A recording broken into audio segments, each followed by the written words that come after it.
Okay, and today is, you guessed it, summarizing day. So we're going to go to just the second page of the pre-assessment, and I'll do a quick tutorial on summary writing and how that's going to work. First of all, reading the directions. The directions say, now that you've read the prologue from our play, Romeo and Juliet, summarize the main ideas and central information from the entire text into your own words. So this is asking us to do some selection.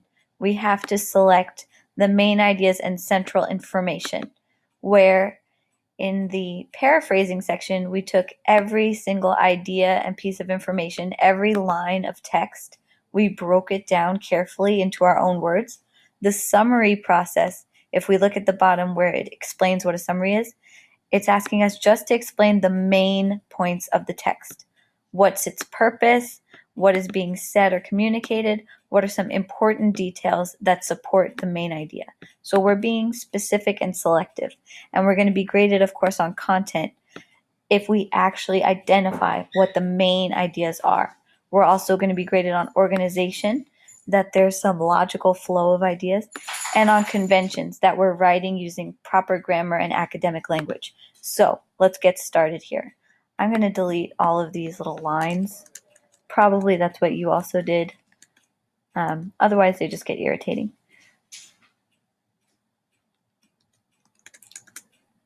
I am going to underline my work so that it does create that little line while I type. The Prologue of Romeo and Juliet, written by William Shakespeare,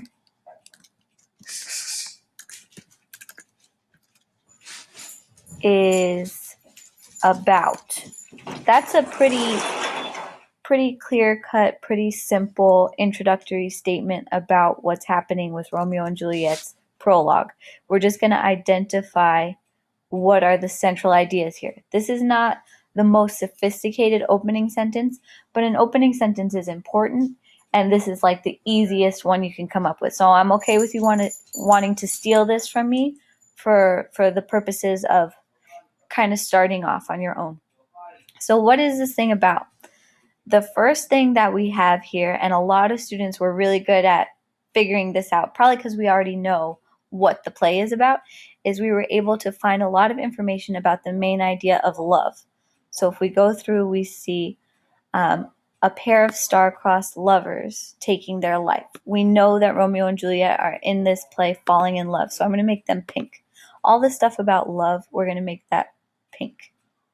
So fearful passage of their death-marked love, and the continuance of their parents' rage, which but their children's end not could remove, blah, blah, blah, blah, blah. So that's really I only see two mentions of the word love, a pair of star-crossed lovers and the fearful passage of their death-marked love. Nothing else really talks about them being in love. So we have one main idea, which is about the forbidden love of two young people. And there's a second kind of more important thing going on here. It's a bigger issue. We'll make it, highlight it in blue. And that's the issue of their parents' rage. Okay, because we've got these two families fighting. There's an ancient grudge breaking to new mutiny. Civil blood is making civil hands unclean. So that's about the fighting. We've got these two foes. That's also about fighting. We've got parents' strife, which is also about fighting. And their parents' rage is about fighting. And that's it. So we've got a lot of references to the fighting in the family feud. That's kind of what's central to this text. So we'll take this down here, to my summary. And the family feud between the two lovers' parents. Now we've got the two main ideas. We need to support this. So if we're trying to prove that the story is about the forbidden love, what details from the prologue could we add? We would add details about the two sentences that have to do it. There's star-crossed lovers that come from the fatal loins of the two fighting families. Fatal loins, by the way, means like fatal means like fate, based in fate. And loins means literally like they were born loin, like think loincloth, okay? Like it's weird, but loins just means like from their womb, from their like junk. From the fatal loins of the two fighting families comes these star-crossed lovers. So let's write that down here. So the two lovers, that's like a very Romeo and Juliet thing to say, is that they are lovers. I know that's kind of a weird word, but we're going with it. So the two lovers come from two very different, well, actually, two very similar families who happen to have had a huge rivalry over several generations. They say it's ancient, so because it says ancient, we can put that.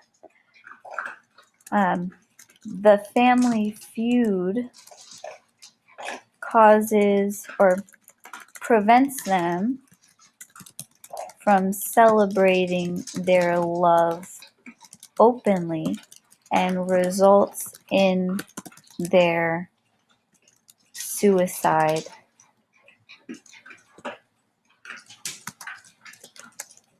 Their deaths finally bring the family feud to an end. That would be like a pretty succinct 3-sentence summary. And if you return to your summary writing rubric, 3 sentences is not exactly enough. But this gives you the basis of the organization we're looking for. We're looking for main ideas and then supporting central details for the main idea.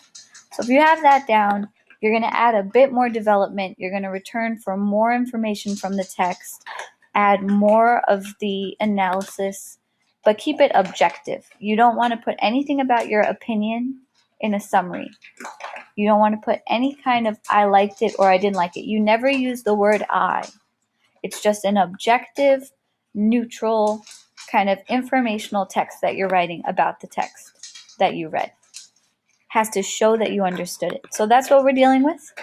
I hope you guys do well. I miss you a lot, and I can't wait to see you tomorrow. Mwah. Bye, muffins.